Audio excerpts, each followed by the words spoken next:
So thank you very much for joining me this morning.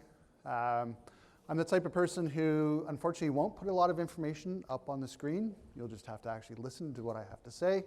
And I'll be asking for a little bit of audience participation occasionally. Ask a few questions, see how people are doing. Maybe I haven't got the clicker going.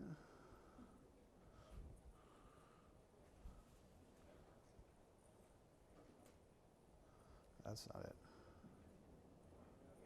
There we go. All right. So I'm going to start off with a tutorial on how to use PowerPoint clickers.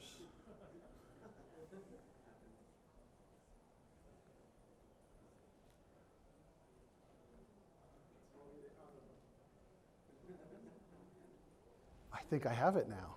Yes. I can make video games, but apparently I can't use PowerPoint.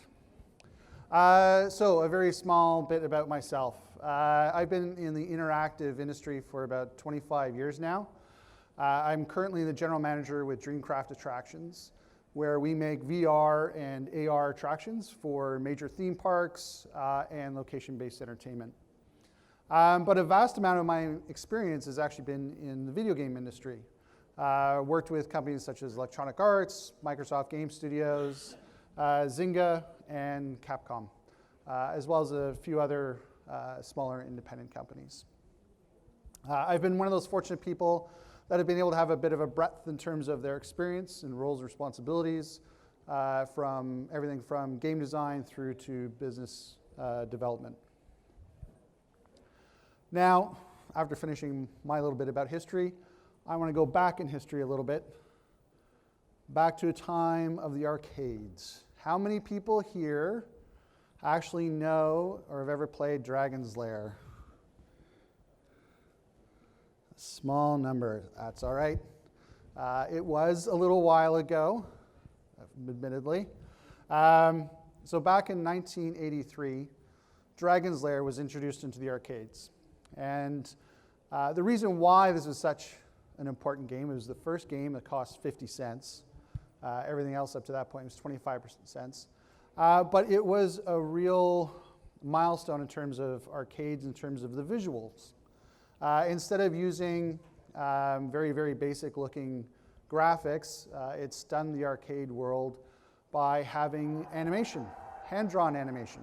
Thank you, thank you. I didn't do the animation, but I'll get to that part later on.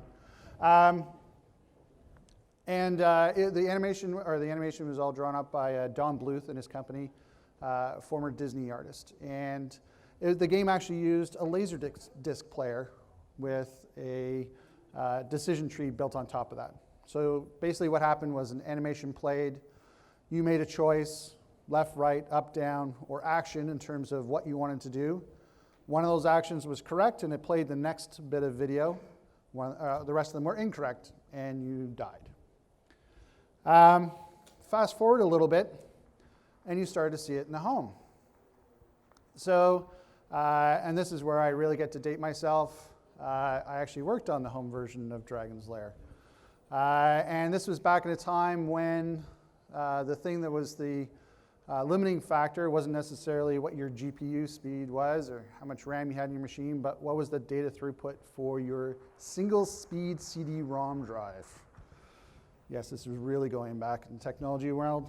The problem was we actually couldn't even play all the scenes because of the data throughput. We couldn't do any of the pans, but we were able to do the majority of the game. And it was very, very well received.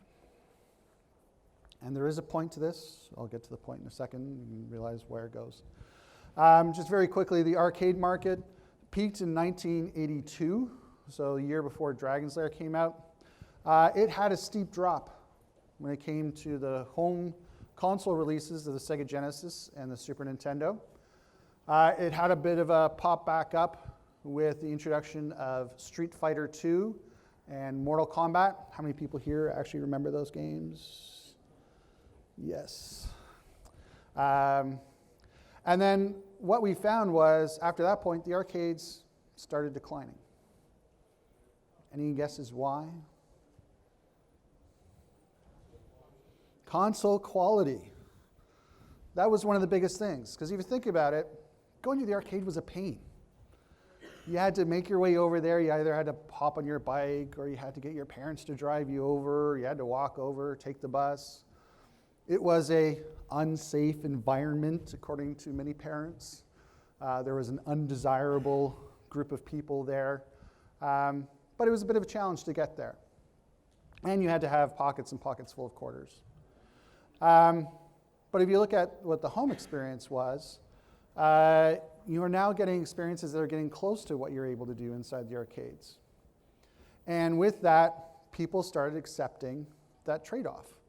Wasn't quite as good quality, but I could now play for hours and hours at home. I've already paid for the game, so I don't have to keep on popping quarters in. My parents feel better because there's no undesirable element inside the house, hopefully.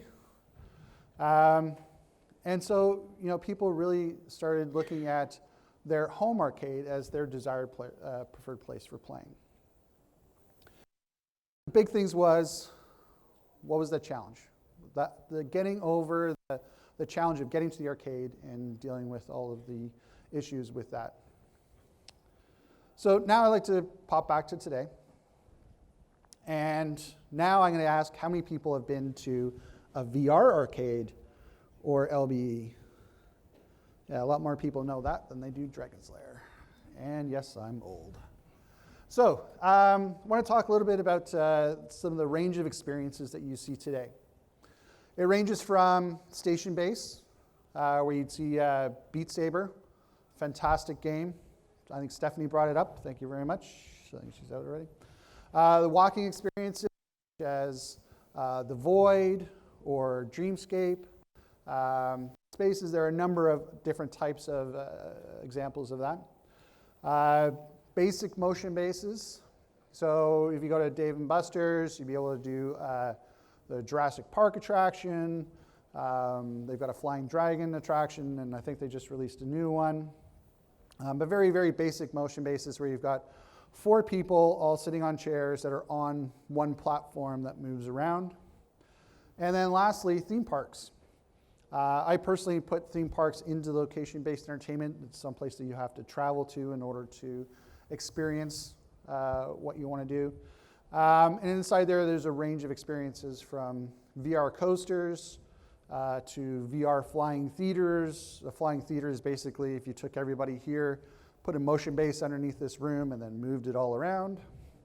And the types of experiences range from passive to interactive. Now, the one thing, just taking this back to the arcade situation, is one of the benefits of going to an LBE is that you don't have to deal with all of the headaches of where we are with, for example, the HTC Vive Pro. You have to set up your lighthouses, you have to set up to your computer. But now, similar to the consoles coming into the home, a lot of those setup changes are starting to disappear. So for example, the new Oculus Quest. You can pretty much use that right out of the box. You don't have to worry about setting up lighthouses. You can now, there is a company who's been able to create basically a walking experience similar to The Void or Dreamscape in their office. They created it in their office using Quest. So now you can get that experience. You don't have to go out somewhere. And so what I want to talk about is what are some of those things from the world of video games that you can bring in, and what are some of the other things in order to help make sure that LBEs continue to work towards being entertainment devices that people want to go to. So in other words, if you can't beat them, join them. First off, I want to talk about my personal definition of interactivity, because I know there are a few different versions of what is an interactive experience. There's the interactive experience, which is, some people consider going to a VR movie being an interactive experience because you're moving your head around and seeing different point of view. But the base experience doesn't change. So for me, that's not quite a truly interactive experience. There isn't the two-way interaction. And for me, that's one of the key things in terms of making sure that people keep coming back to LBEs and keep having that type of experience that they really want to have and enjoy. And when I'm talking about these reasons for people coming back to LBEs or wanting to have that type of experience, it's not just from a game mechanic perspective, but I also want to bring in some of the monetization side of things from games to make sure that those are thought of as well. The one thing, though, when it comes to the interactivity inside these experiences is they need to have a purpose. They need to be integrated into what it is that the experience that the guest is coming for. There have been many cases where people have tried to layer in a layer of interactivity and ended up having the result of people not being that engaged with the content. So you add in a shooting experience with a Toy Story IP, and the end result was people will remember, well, I went pew pew a number of times and couldn't tell you what the actual story was. Came along with that. So for me, a great story is something that's very, very important. How many people can think of a movie that they incredibly, just enjoyed immensely, went and raved about to their friends, but never actually could say, well, it didn't have an engaging story, but it was really, really cool. How many people would say that? Not many. It is really important. You need something for that context. But the challenge is, what is it that keeps people coming back? So one of the things that inside mobile games that everyone, one of the things inside mobile games that comes to the realization when it comes to monetization is that once you've gotten somebody to spend money once, it's that much easier to get them to spend again.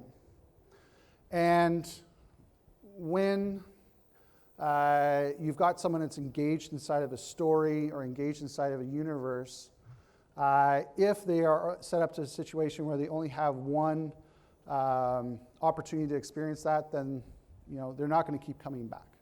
And that's one of the things you want to make sure you have, is that you've got audience keep coming back. And part of that is through the customization of the overall experience. So inside games, there are a number of items that I think if you thought about them from the abstract would be potentially a little bit challenging to bring in type this experience, but I think with a solid game design mechanic, you actually do these. So for people that are returning or people coming into an experience, being able to actually select a level of difficulty for that experience. So I think if you look at some of the traditional home console games, be it sports games, you're able to select what is your level of difficulty. Are you a newbie? Are you someone who's played casually? Are you a pro? That type of experience is the ability to customize the level of interaction that the player is having or the guest is having with that experience.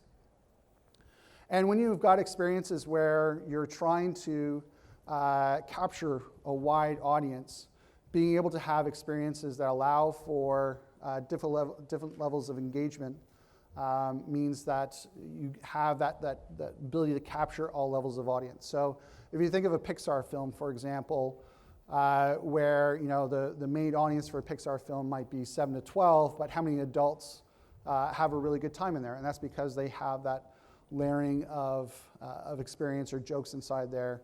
Having experience that has that same sort of layering of difficulty for different types of guests can be something that's very important in terms of making sure that everyone feels engaged. Story. One of the great things about going with real-time and interactivity is the ability to change the story. Having guests experience different stories as they go. If you look at a traditional experience where it's just a set of media that plays, effectively a movie. You go back, as I said, you're not going to have the opportunity to try a different experience if it's the same story over and over again. What's the likelihood that they're going to come back?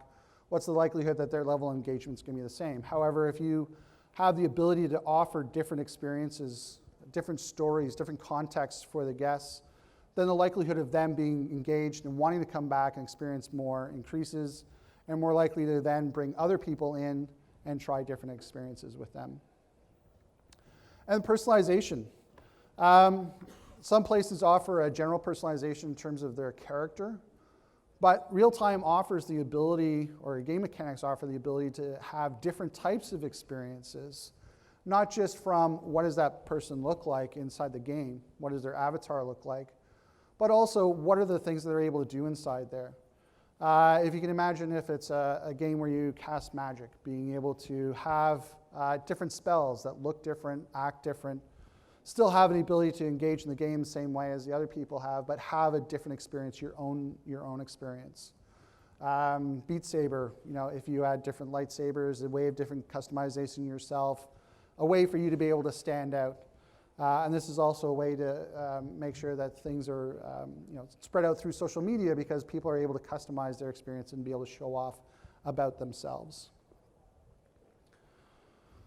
Easy updates.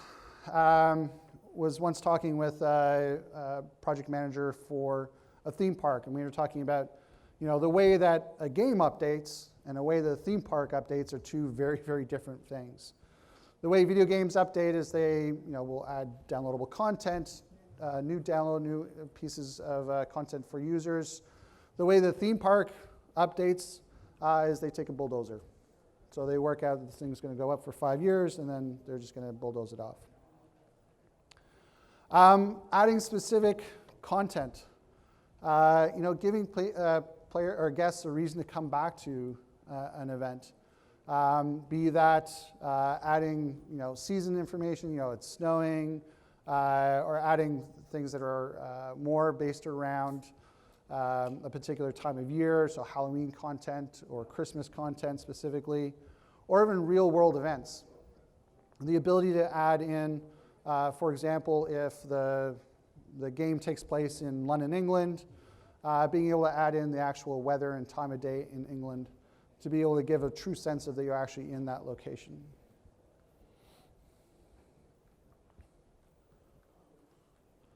And then adding new content for experienced guests or riders. So ensuring that people, as they come back, that they're actually experiencing new things, not just from a story perspective, potentially new game mechanics, and new areas to play.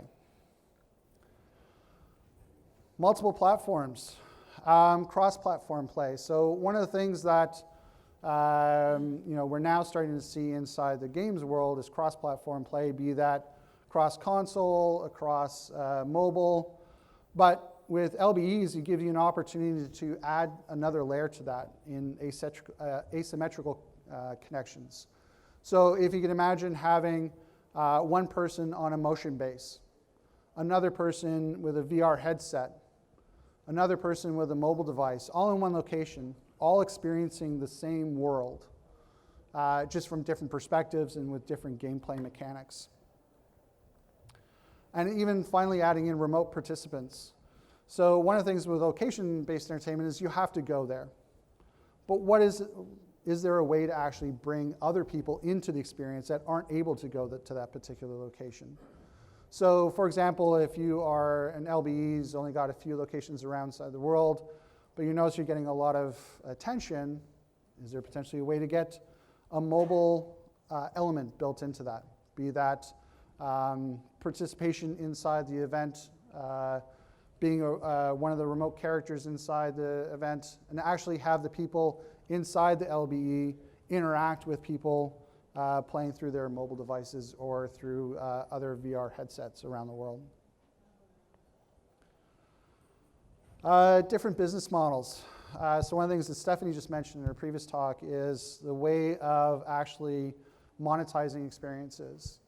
And looking at the mobile side of things, being able to build in some of those monetization elements, be it around what kind of avatars you have, what kind of other customization features, be it certain spells or effects, what have you. Looking at what are ways you can actually offer those and have the people set their experience up before they even get to the location-based entertainment location. So using a bit of the in-app purchase model. So through either the web interface that the LB already has, or through a mobile device app, being able to set up your experience. And these are all things you want to make sure that they actually truly enhance your experience. Charging for basic modifications inside an avatar is not going to be something that's going to be compelling for an audience to be able to go in and want to purchase. And the other thing to keep in mind is the difference between fair and not fair purchases. And the one thing that's kind of interesting is that in North America, if you provide an in-app purchase that is deemed unfair, that is totally not the right thing to do. People get quite upset to play to win inside North America. Yet, funny enough, if you go on the other side of the world, pay to win is very much something that's accepted and even desirable. So having a good understanding of what the local markets are in terms of that type of advanced purchase is something that's definitely needs to know. And then lastly, metrics. Something looking at how people actually engage with your experience when it comes to the world of video games, especially on mobile, and the first-time user experience, or FTUE. We've got hooks every half a second, every 3 seconds, seeing what the player does, seeing where they're most engaged, seeing where they are falling out. Even though it's a much different setup, if you have the ability to get those pieces in, put them in. The reason being is that you want to make sure that you are set up to succeed, not just for that first-time user experience, but for all the other times that people come back. You want to make sure that you want to give the guests a reason to come back and no reasons to not come back. And that goes everything from not just the software itself, but going all the way through to the actual experience. Making sure, for example, the throughput, or the number of people that can get through experience, is maximized. And that's everything from where people are stationed before, how they're brought out of the experience, how long does it take for them to get ready to go into the experience versus come out. Obviously, there are different types of walking experiences going to have a different setup as compared to some of the theme parks. But making sure that you optimize not just the game, but the whole experience itself. And I'm going to wrap it up right there. Thank you very much. Any questions?